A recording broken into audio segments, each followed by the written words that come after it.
much. David Trimble is keen to get back in. We're going to come to the news slightly late today. Let me just say that, because I want to hear also from the former Taoiseach Bertie Ahern and from the former Downing Street Chief of Staff Jonathan Powell. But let's just get a very brief response to what you've heard from Seamus Mallon. David Trimble. Well, I'll tell you something which I find quite interesting when it happened.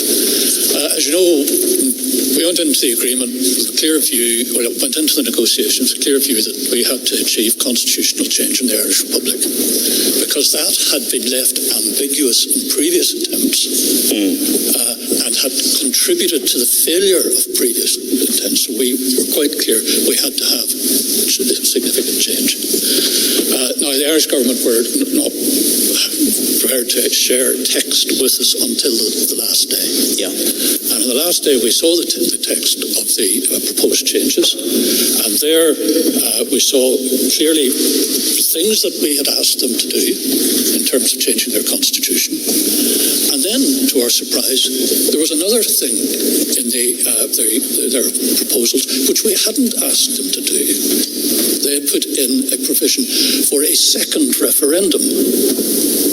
See, the agreement itself, in terms of dealing with the constitutional future of Northern Ireland, said that any change had to be done by the people of Northern Ireland, or voted, by the people of Northern Ireland had to vote on it.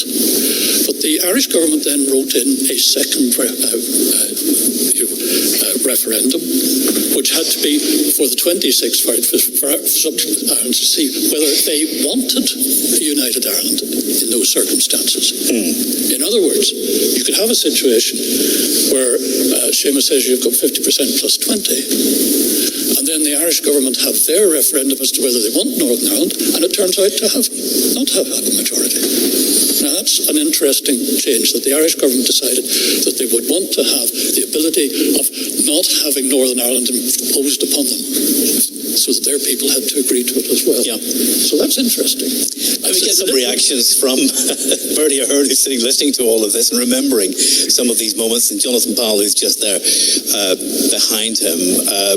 Bertie Ahern, what do you make of what you've been hearing? Because it's not all celebratory talk and not even just commemorative talk.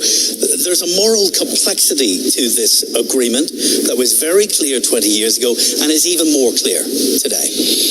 Yeah, I think first of all it's great to be here today, and it's great to be here with so many people that I worked with 20 years ago, and for a lot of the period after that too.